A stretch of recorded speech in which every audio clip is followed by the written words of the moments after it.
Hola, ¿cómo están? ¿Cómo andan? Buenas tardes a todas, a todos. ¿Me escuchan bien? Hola, buenas tardes. No, Sí, profe. se escucha. A Sí, ver, sí. le estoy subiendo el Hola, volumen. buenas tardes. Sí, se escucha bien. Bien, vamos a ir comenzando la grabación y ya entonces, si bien se siguen sumando algunas personas más, ya podemos ir dando inicio para empezar la clase de hoy. Agradezco los mensajes que estuvimos respondiendo, que me enviaron. Ahí, ahí lo veo a Gabriel. ¿Cómo estás, Gabriel? Bien.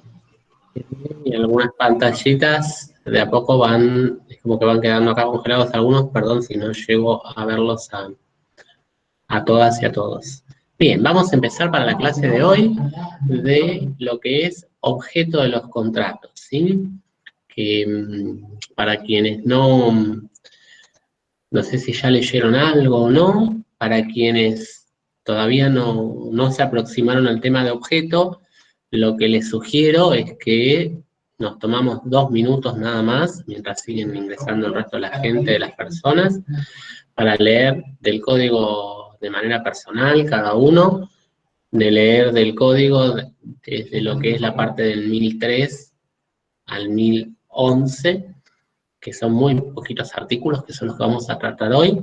Así que mientras siguen ingresando el resto de las personas, si es que alguien aún no ingresó, yo creo que ya se admitió la gran mayoría, pero sí vamos a ir, si alguien no lo leyó para la clase de hoy, le pido que vaya leyendo para sí, así nos vamos introduciendo un poco al tema.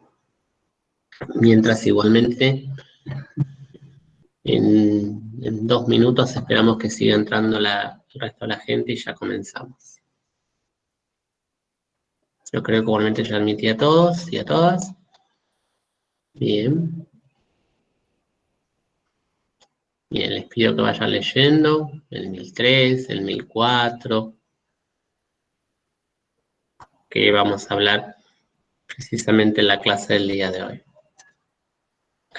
Aquellos que han tenido dudas con respecto al tema de los trabajos prácticos, nos han contactado tanto con el resto de los docentes como conmigo, y bueno, hemos estado respondiendo. A mí me falta responder, creo que un solo mensaje, que lo voy a estar haciendo ahora luego de la clase, y los demás los he respondido. Bien.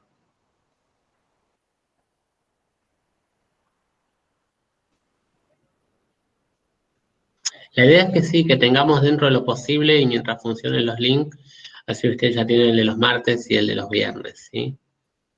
Bien. Vamos empezando, ¿les parece? Vamos a hablar de objeto para la clase de hoy, ¿sí? Cuando nos aproximamos al tema de objetos, vamos a hablar precisamente de los elementos de los contratos. Y el objeto de los contratos es la prestación, ¿sí? Prometida por las partes, el bien, el hecho, sobre lo que recae la obligación contraída, ¿sí? Seguimos de esta forma con los elementos esenciales de los contratos, ¿sí? El objeto es un elemento esencial del contrato, ¿sí? Y si bien tiene una regulación específica, acá del 1003 al 1011, por supuesto que se interpreta y se aborda de manera conjunta, integral con los demás aspectos del Código Civil y con la demás normativa que hace a los objetos de los actos jurídicos, ¿sí?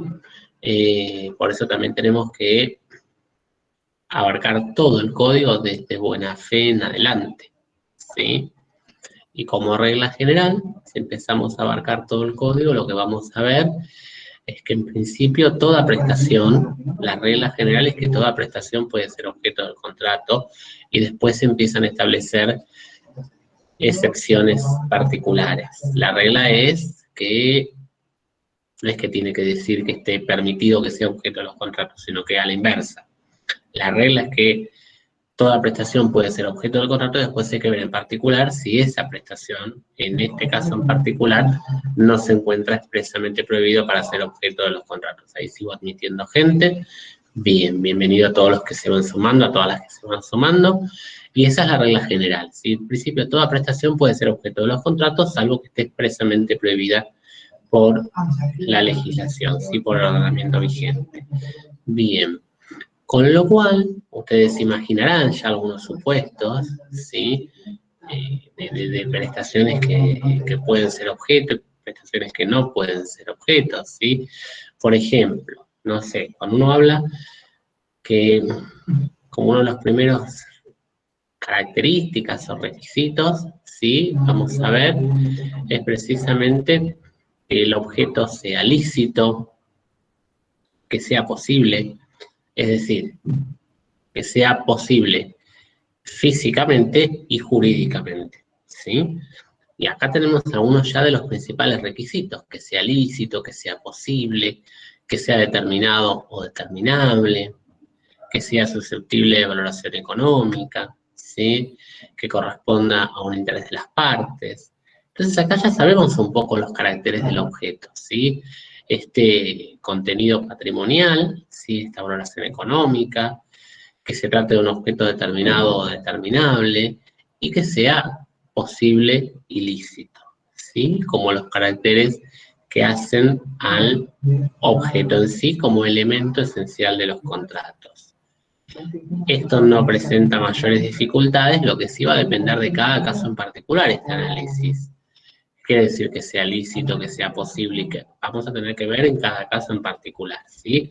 Por supuesto, vamos a tener que tener en cuenta la tutela de la dignidad y protección de la persona, vamos a tener que tener en cuenta todo lo atinente a la moral, a las buenas costumbres, al orden público, a la protección de la persona humana, ¿sí? Entonces acá vamos a también tener que no se trate de que esté prohibido por algo, por algún motivo en particular, entonces también vamos a sumar toda la normativa al respecto, ¿sí? Y en este sentido es importante hacer un análisis, por eso hago énfasis en esto de el análisis integral del Código Civil, ¿sí? Les sirve esta regulación que hace el código del objeto, pero no se queden solo con esta regulación del 1003 al 1011, ¿sí? Porque tienen que entender de que cuando hablamos, para que sea objeto de los contratos, tiene que poder ser un objeto de los actos jurídicos, ¿sí? ¿En qué sentido? Y es importante que ustedes tengan presente justamente los requisitos. Entonces acá podemos hacer un viaje rápidamente, y si alguien lo tiene, al 279, por ejemplo, del Código Civil, el artículo 279, que trata precisamente, como estamos diciendo, el objeto de los actos jurídicos, ¿sí? Y entonces acá nos va a decir, si alguien lo tiene para leer ahí, el 279 del Código.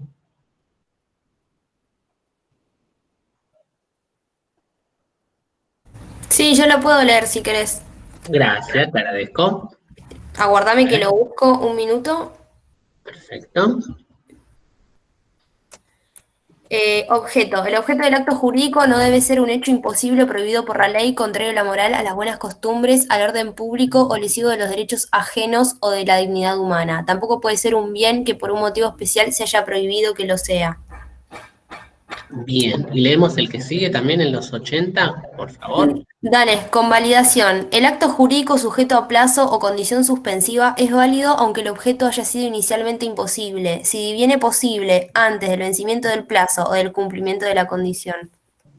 Bien, entonces acá vemos que puede estar sujeto, ¿sí?, a las modalidades de los actos jurídicos que ustedes vieron cuando cursaron civil parte general, civil 1 y obligaciones, pero lo que importa es no que esté sujeto a un plazo o una condición, que puede serlo, sino que sea posible. Lo importante es que tiene que ser posible, porque si es de imposible cumplimiento, si un objeto es de imposible cumplimiento, no puede ser objeto del contrato. Ese contrato no existe porque le falta un elemento esencial y entonces no tiene validez alguna, ¿sí? Esto Profe, es muy ¿el artículo importante. es?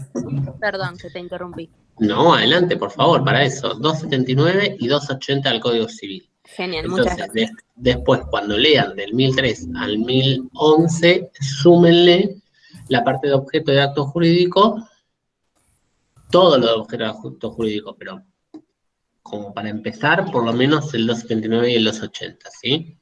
Que nos habla justamente de esto, de que no puede ser de imposible cumplimiento. Bien, seguimos adelante. Con lo cual, acá nos vamos aproximando a esta regla general de que toda prestación puede ser objeto del contrato, salvo que esté expresamente prohibido por la ley o por el código, ¿sí? Entonces acá tenemos que, ya saben ustedes, no puede ser imposible, ¿sí? El objeto no puede ser imposible. Si el objeto es imposible, ya saben, no hay contrato. Tampoco puede estar prohibido por la ley. No puede ser contrario a la moral. No puede ser contrario al orden público. No puede ser lesivo, esto que nos decía recién en los 80, no puede ser lesivo de los derechos ajenos o de la dignidad de la persona humana, ¿sí? No puede afectar la dignidad de la persona humana. Por supuesto, ustedes me dirán, pero en cada caso un contrato en concreto son términos relativos difusos, claro, son términos relativos difusos y en definitiva corresponderá a un análisis de tiempo, de persona y de lugar en cada contexto. Pero en principio ustedes lo que tienen que saber es la regla, ¿sí? Y cuando hablemos que sea imposible, tiene que ser imposible como objeto, no de la persona. A ver, ¿qué quiero decir con esto? Uno puede hacer una pintura. Por supuesto que un artista se especializa y tendrá su oficio en ese sentido, pero cuando hablamos de imposible, lo que quiere decir es no que sea difícil de hacer, que sea imposible. Ahora con la pandemia quizás todas estas cuestiones están un poco más en presencia, están un poco más visibles, pero que sea imposible quiere decir que sea imposible, ¿sí? De una cuestión objetiva, no por una cuestión subjetiva, sino que porque no se pueda bien. Y justamente que no esté prohibido, ¿sí? Bien, ahora volvemos, sí, a la parte del objeto de los contratos en 1003 y siguiente. Si ustedes se fijan, el código también nos va a decir que, por ejemplo, si el contrato tiene por objeto derechos sobre el cuerpo humano, se van a tener que aplicar las disposiciones justamente sobre la contratación y los actos atinentes al cuerpo humano, 16, 17, 56 de protección de la persona. Acá rige todo lo que ustedes vieron de capacidad, lo que estuvieron viendo las clases pasadas, todo el tema de protección de la persona, protección de su integridad, protección de su seguridad, justamente toda la importancia del consentimiento informado, justamente toda la importancia del consentimiento informado relacional, ¿sí? O diferido, la importancia de qué actos pueden consentir los adolescentes, ¿sí? Qué es lo que sucede con el tema de la medicación biológica y los protocolos de investigación clínica, si se necesita un consentimiento, como ustedes ya saben, más específico, un consentimiento informado que regule específicamente que si se trata de fines académicos o de fines del avance de la ciencia se va a poder, pero por supuesto que no se va a poder comercializar si el interés es netamente mercantil, ¿sí? Entonces ahí va a establecer, por ejemplo, la posibilidad de realizar actos sobre el propio cuerpo con fines de investigación científica, ¿sí? Y todo esto tiene que ver con la experimentación en los campos de concentración, con los hechos atroces que ocurrían a mediados del siglo pasado. Entonces hoy en día se puede, está permitida justamente la investigación en seres humanos, y con esto de la pandemia vemos claramente. A mí es un tema que me apasiona. Los chicos que ya cursaron el cuatrimestre pasado ya saben que a mí el tema de investigación clínica realmente me apasiona mucho. Mi pareja fue durante varios años justamente un paciente en un protocolo de investigación clínica con todas las fases, y me parece que es un tema sumamente interesante con respecto al tema del objeto de los contratos, la investigación en seres humanos, que hoy en día ya no se habla tanto de experimentación, sino justamente de una mejora en la calidad de vida, sacándose los prejuicios, sacándose las ideas que uno pueda tener, buenas o malas, sino que hay que comprender que los contratos se insertan en una sociedad y en un mercado en donde la salud es un bien preciable, no es un bien solamente individual, sino que es un bien social y un bien colectivo, un bien global. Por eso la pandemia lo vemos un poco más, Y también hay que entender que hoy en día, en este siglo XXI, las investigaciones se realizan bajo estrictos protocolos de investigación, en comités de bioéticas con control, en comités justamente que cuidan la salud de las y los pacientes, son sumamente estrictos y realmente el consentimiento informado es un consentimiento muy específico, muy particular, y hay que recordar también que la investigación ha permitido avances científicos extraordinarios, ¿sí? Esto es muy, muy interesante, no los ocupo más con este tema. Aquellos que, por supuesto, aquellas que quieran preguntar, quedo en contacto y quedo a disposición. Es importante tener, porque esto está muy relacionado con el tema del objeto, qué es lo que se puede contratar y qué es lo que no se puede contratar. Acá tengan en cuenta que va a aplicar el artículo 17 y 56 del Código Civil, entre otras, vinculados al tema de los actos con el cuerpo humano. Bien. Si seguimos adelante, ¿sí?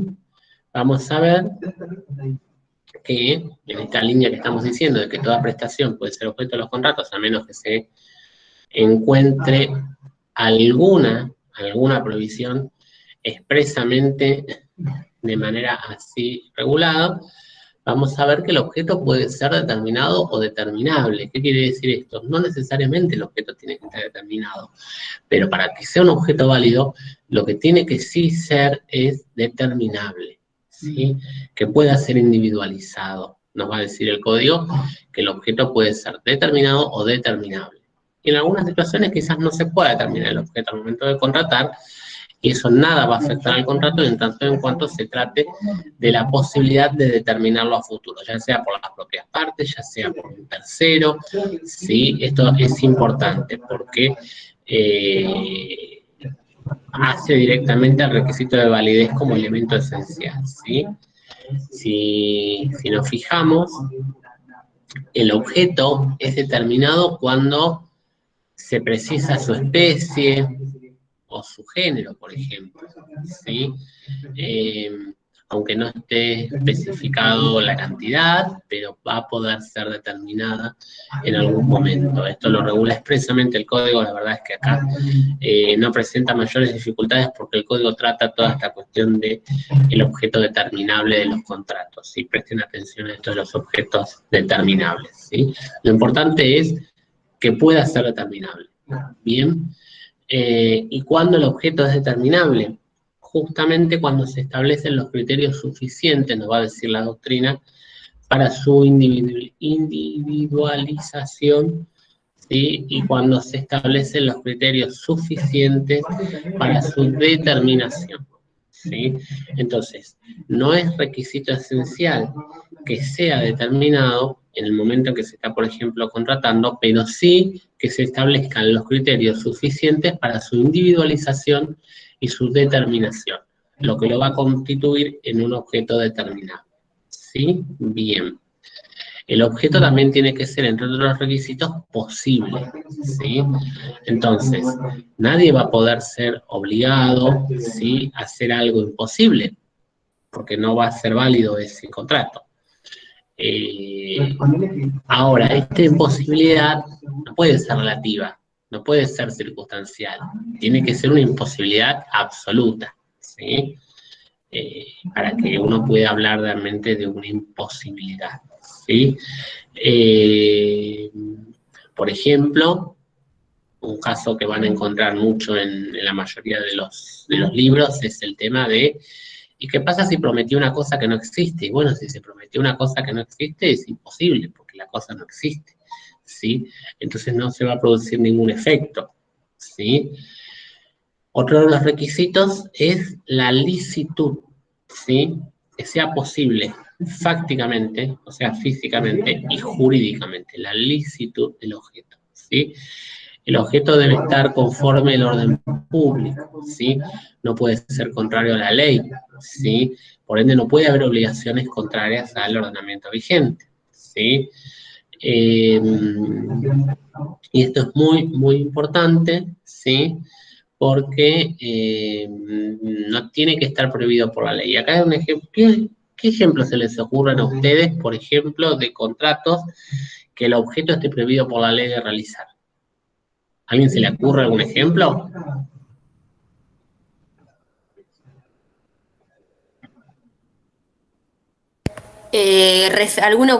¿Algún contrato referido a venta de estupefacientes o algo de eso? Exactamente, contratos que expresamente no se puedan realizar.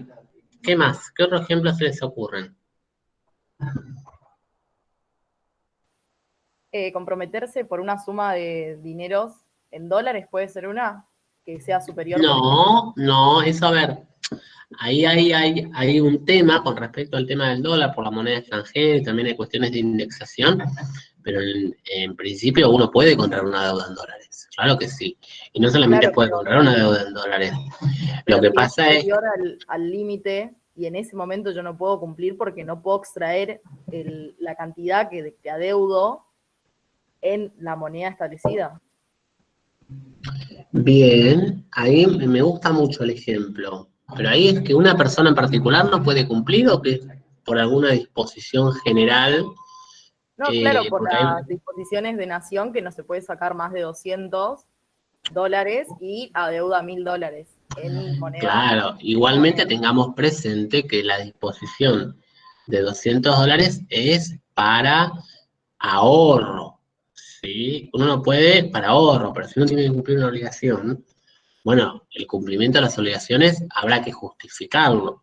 Imagínense, ¿no? Por ejemplo, ustedes tienen una obligación de girar todos los meses $1.000 al exterior. No podrían hacerlo, no, claramente. ¿Cómo van a afectar los derechos de un tercero? Habrá que en ese caso decir, no, esto no es para ahorro. Se trata de un cumplimiento de... Entonces, ojo que no confundan que la previsión a la que ustedes se están refiriendo es para ahorro personal, ¿sí? Si se trata de cumplimientos de obligaciones, ojo que ustedes ya saben que ninguna disposición puede venir a regir situaciones, por ejemplo, anteriores. Hay muchísimas cuestiones ahí, por lo cual agradezco mucho.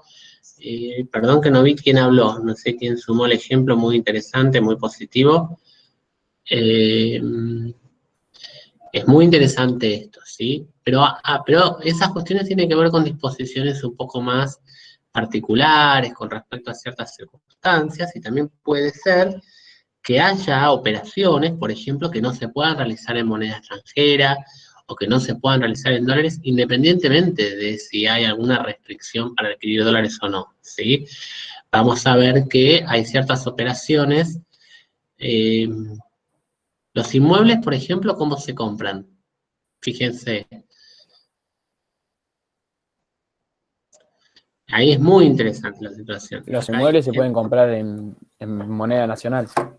Claro, Están valorados en exactamente. dólares, pero se pueden pagar en moneda nacional. Eso es muy, ahí tenemos un claro ejemplo muy interesante. Pero algo más simple, más cotidiano. Por ejemplo, ustedes, cualquiera de nosotros, entre progenitores, ¿sí? Y, y sus hijos, sus hijas, sus hijes, ¿se pueden realizar contratos o no se pueden realizar contratos? Y, por ejemplo, un contrato de donación, sí.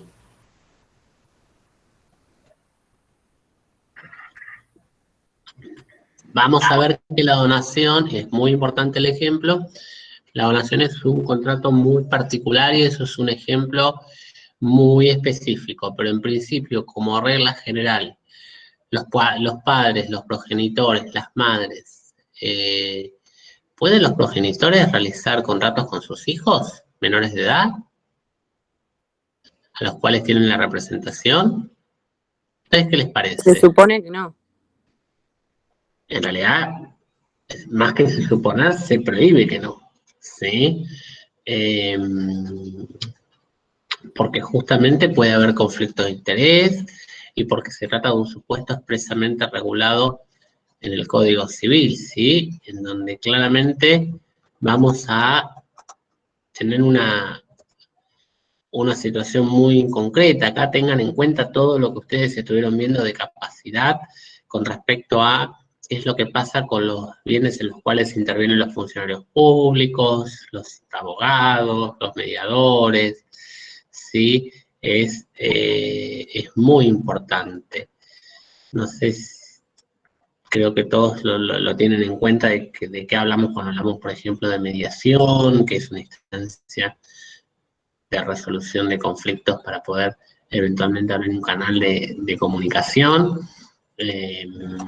Lo mismo pasa también con situaciones justamente que se pueden dar, ¿no?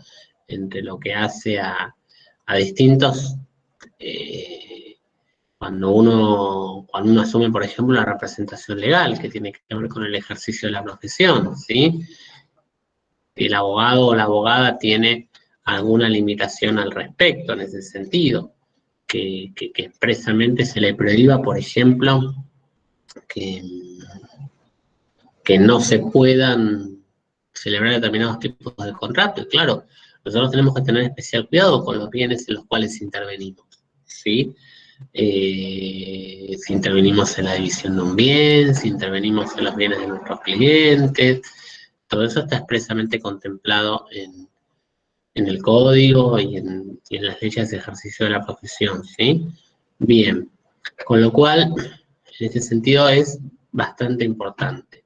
Bien, ¿qué es lo que pasa con respecto al tema de la dignidad humana? Justamente el objeto del contrato tampoco puede ir en contra de la protección de la persona humana, ¿sí? Si alguien tiene para leer ahí, yo estoy buscando el código acá que lo tengo, el 1104, si alguien lo tiene ahí como para leer.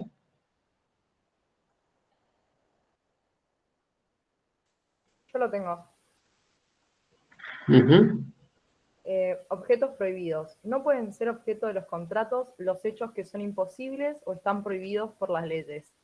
Son contrarios a la moral, al orden público, a la dignidad de la persona humana o lesivos de los derechos ajenos, ni los bienes que por un motivo especial se prohíbe que lo sean.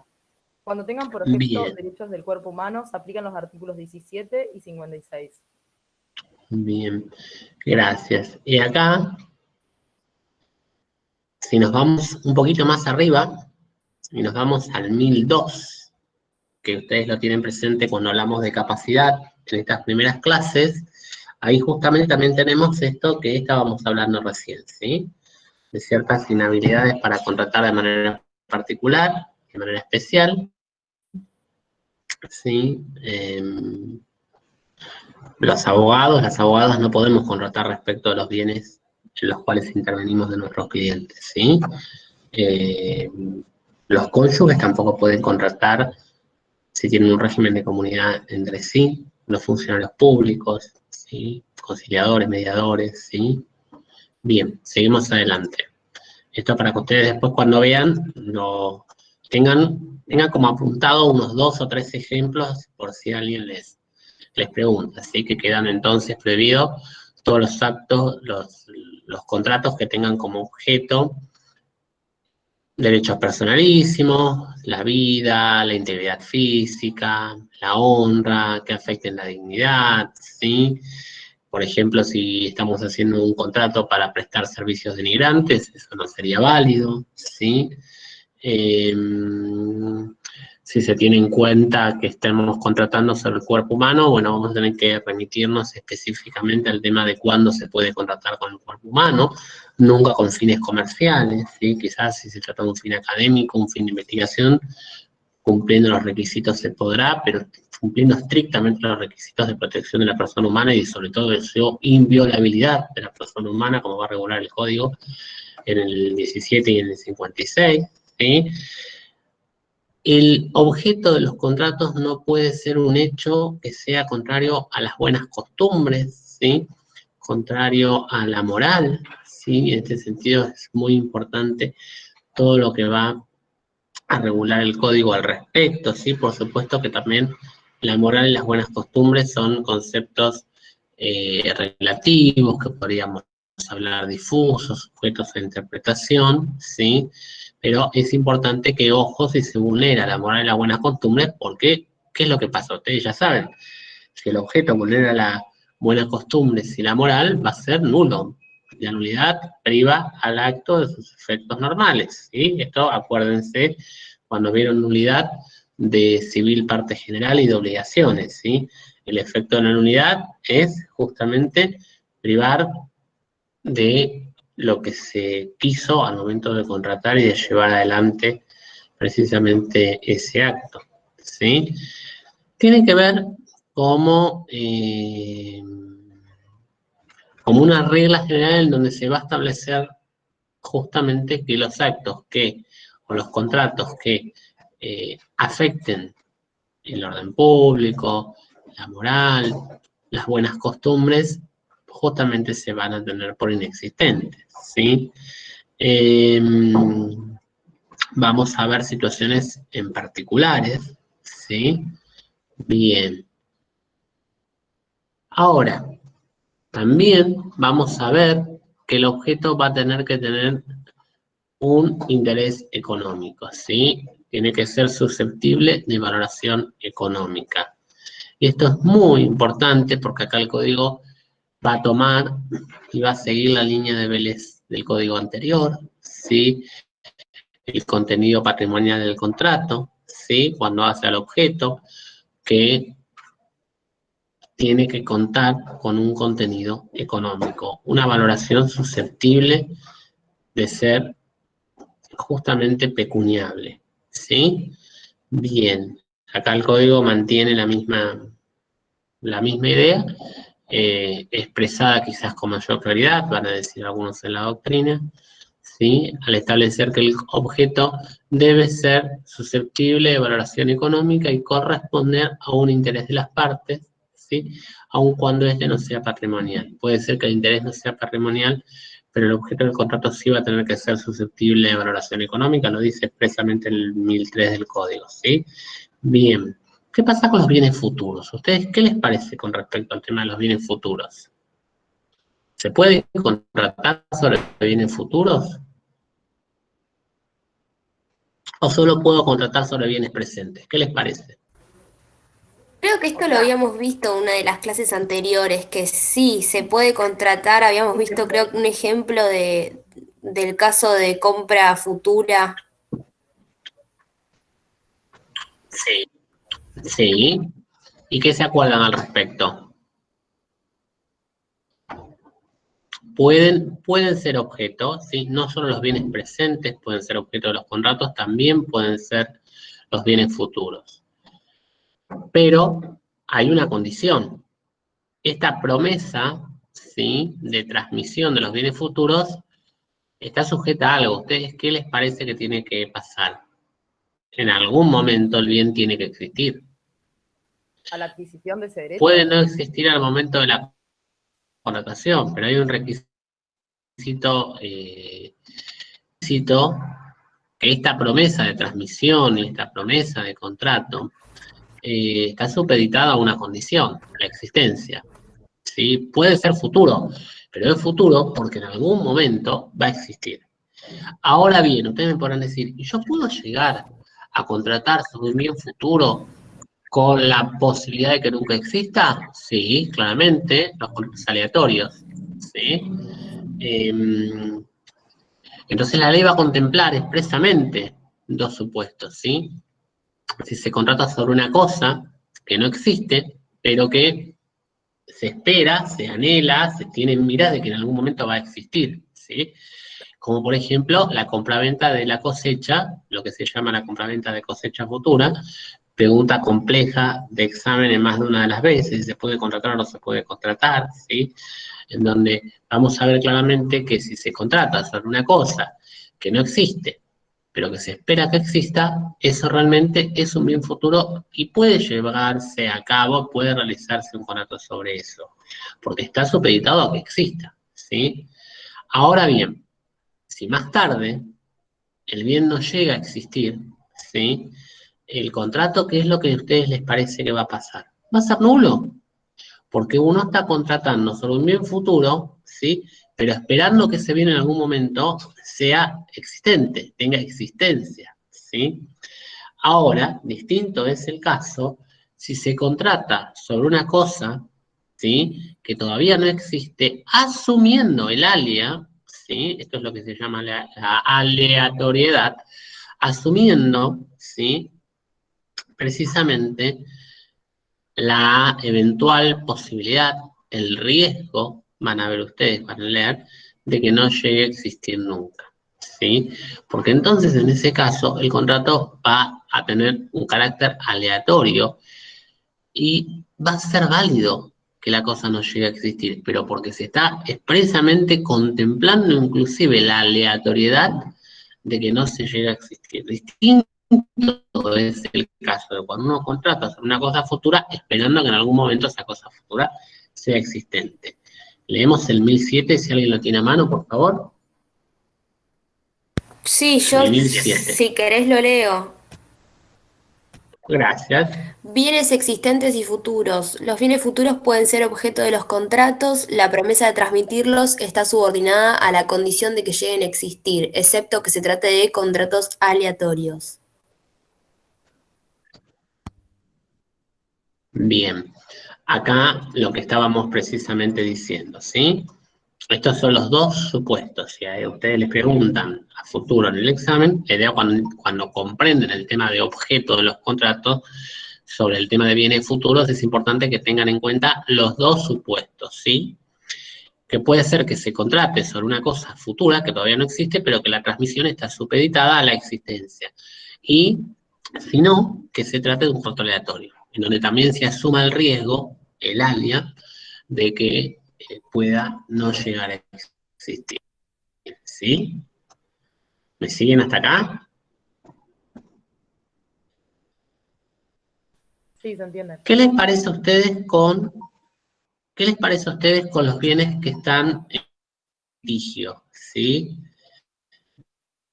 ¿Qué les parece con respecto al tema de los bienes litigiosos? ¿Cómo contratar sobre ese bien que esté en litigio si no sabemos con exactitud? ¿Ustedes qué les parece? ¿Es válido un contrato sobre un objeto litigioso, sobre un bien litigioso o no? Lo regula expresamente también el código, en el artículo que sigue. Siempre y cuando no perjudique un tercero, según dice el 1008, sí. Exactamente. La idea es no afectar la buena fe de un tercero, ¿sí? Pero mientras no se afecte la buena fe de un tercero, es decir, mientras se diga, mirá, podemos hacer un contrato sobre esto, pero mirá que esto está en juicio, es litigioso. Por algo lo estás comprando quizás este valor, porque podés llegar a tener suerte, como no.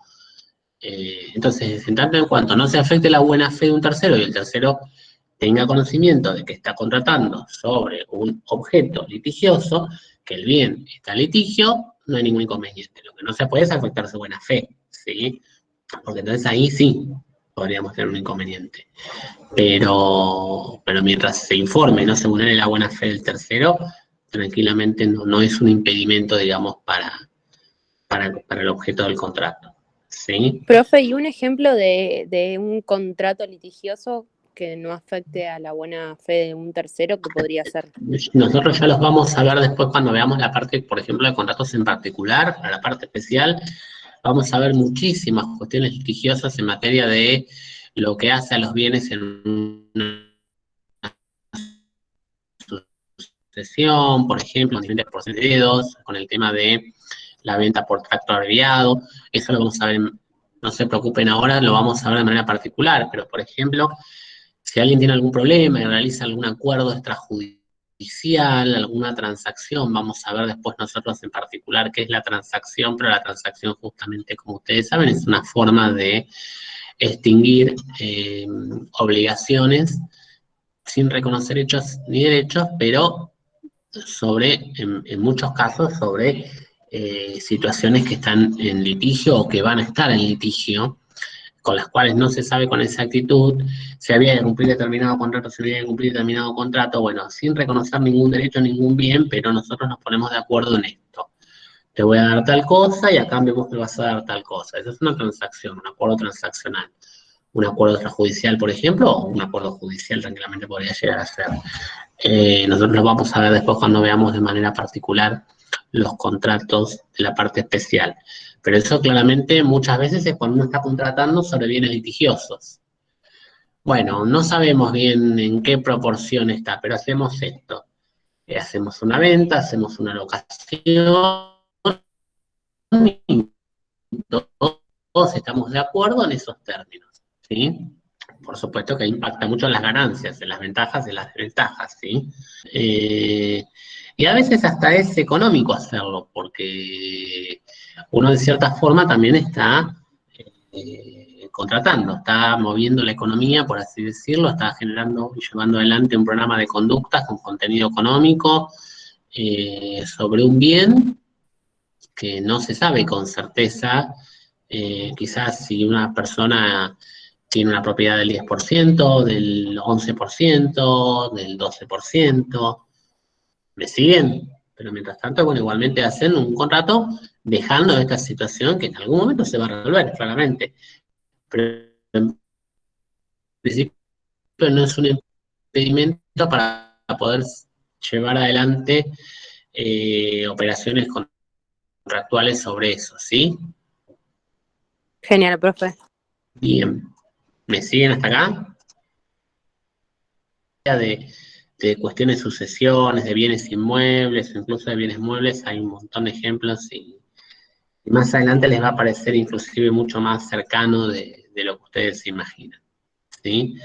Ustedes ahora dirán, pero ¿quién contrataría sobre un bien litigioso? Bueno, van a ver que muchas veces tiene sus ventajas también contratar sobre bienes litigiosos, siempre que no se afecten, obviamente, los derechos de un tercero, que no se afecte la buena fe, ¿sí? Muchas veces, por ejemplo,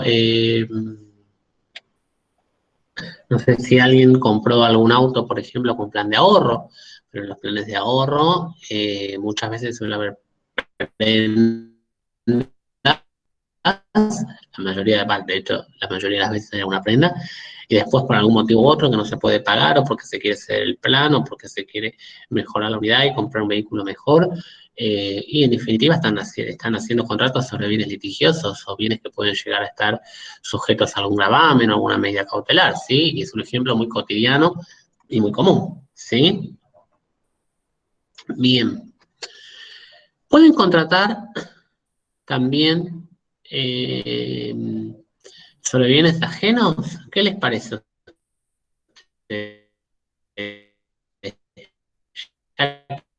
Creo que con esto quedó claro que los bienes ajenos pueden ser opos, ¿sí? De los contratos, en tanto y en cuanto no se vulnere la buena fe y se aclare y las partes entiendan de que están contratando sobre un bien ajeno como ajeno, ¿sí? Porque si se contrata sobre un bien ajeno como si fuera propio, ahí claramente vamos a estar en una cuestión sobre el tema del objeto, ¿sí? Bien. La regla general en cuanto a herencia futura es que, como ustedes saben, no puede ser objeto de los contratos, ¿sí? No se puede pactar sobre herencia futura. Esto está expresamente lo mismo con los derechos hereditarios, ¿sí? Eventualmente sobre objetos particulares, pero no en general sobre pactos de herencia futura o sobre derechos hereditarios en general, ¿sí?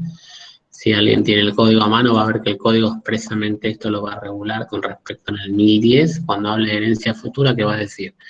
La herencia futura no puede ser objeto de los contratos, ni tampoco pueden ser los derechos hereditarios, eventualmente solo objetos particulares, y esto lo he dispuesto en el párrafo siguiente, que acá lo que nos va a hablar justamente es de cuestiones muy particulares en materia societaria, cuando ya haya una sociedad tendiente a la conservación de el bien común, pero es un supuesto muy, muy particular, ¿sí? Bien. Con respecto a los contratos de larga duración, ¿sí? Vamos a ver que es muy importante el tema del tiempo, ¿sí? Nos va a decir el código, ¿sí? Justamente que el tiempo también está directamente relacionado para el objeto, porque muchas veces el objeto tiene una relación directa con el tiempo, ¿sí? Es decir, a mí me interesan, si yo contrato un salón para una fiesta de casamiento, lo que me importa es para ese tiempo, ¿sí? Esto también se va a relacionar y después lo vamos a ver con el tema de la causa y con el tema de la finalidad contractual, ¿sí? Bien. Hasta acá, preguntas, comentarios, dudas.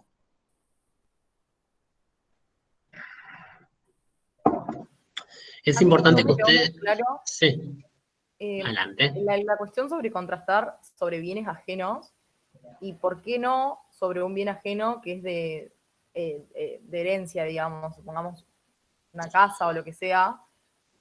Bien. Esa distinción como que no la entendí bien. ¿Todos ven el celular que estoy mostrando? ¿Sí? Bien. Sí. ¿Ustedes saben si el celular es mío o de un tercero? No. No. Pero asumen que es mío, porque si yo lo tengo, debe ser que es mío, ¿sí? O puede ser de un tercero que me lo haya cedido, por el cual yo tenga algún derecho, ¿sí?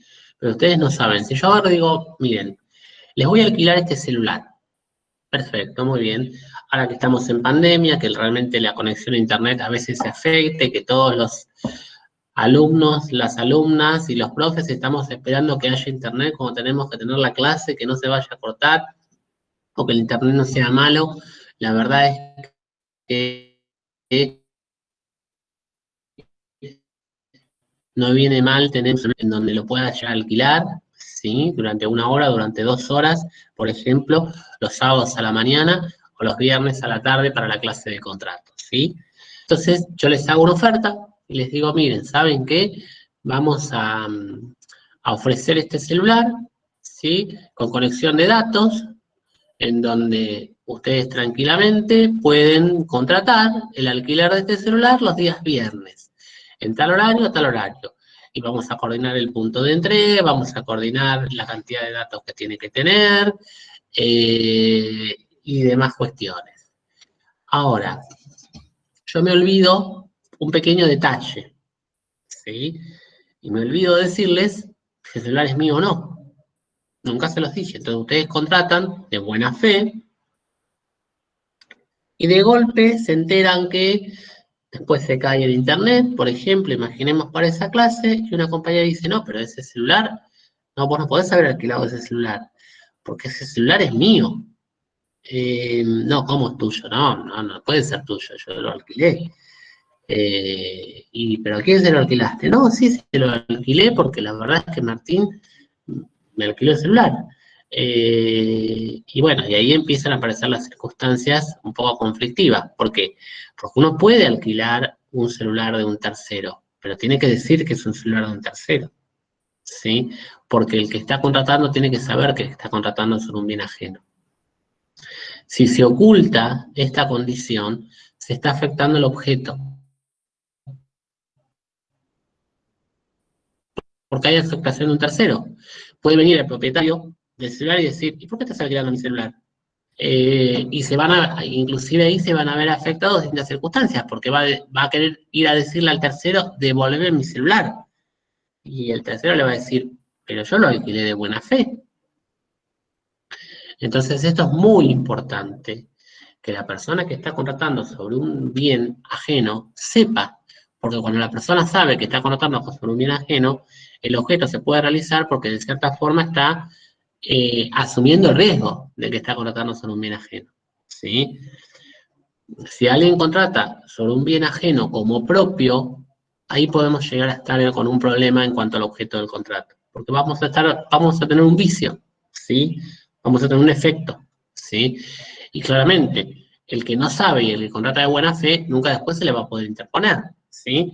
No sé si con esto quedó claro, creo que la idea fue ver estos dos supuestos, ¿no? De qué es lo que pasa cuando uno contrata sobre un bien ajeno como ajeno y un bien ajeno como propio.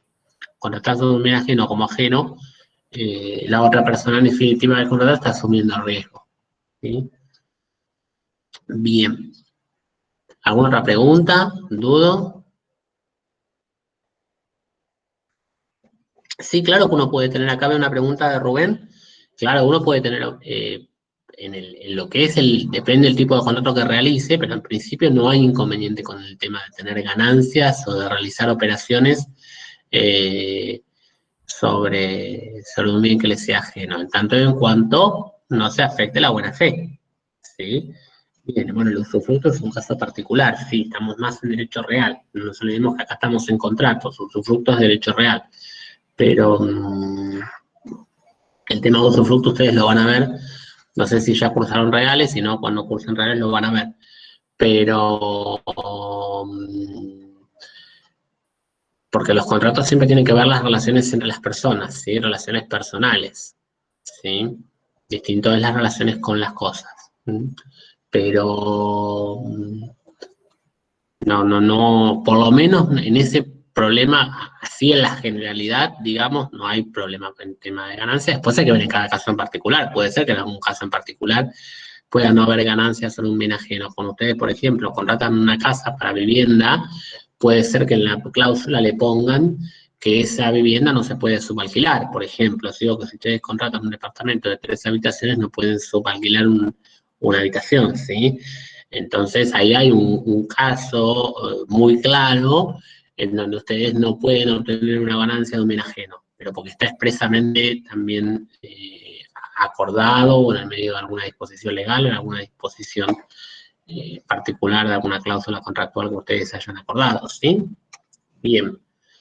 Preguntas, comentarios. Les hago el comentario para que ustedes vean, como que en principio sí se puede, pero que bueno, puede haber supuestos en los que no, ¿sí?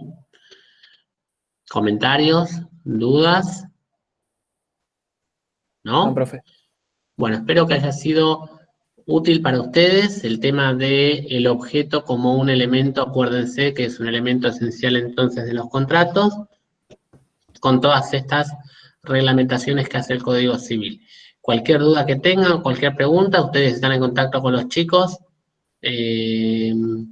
con Paula, con Pilar, con Gabriel, con María, conmigo, con Walter, y estamos por supuesto a disposición y en contacto, ¿sí? Que tengan un muy lindo fin de semana, que descansen, aprovechen para ir leyendo contratos, para ir disfrutando la materia y cualquier cuestión quedamos en contacto y a disposición, ¿sí? Suerte con las demás materias. Chao, gracias. Chao, chao. Y ahora le estamos compartiendo profe. entonces el link. Hasta luego, vamos a dejar de grabar y ya vamos a dar por cerrada entonces la clase de hoy. Hasta luego. Hasta luego. Chao. Hasta luego.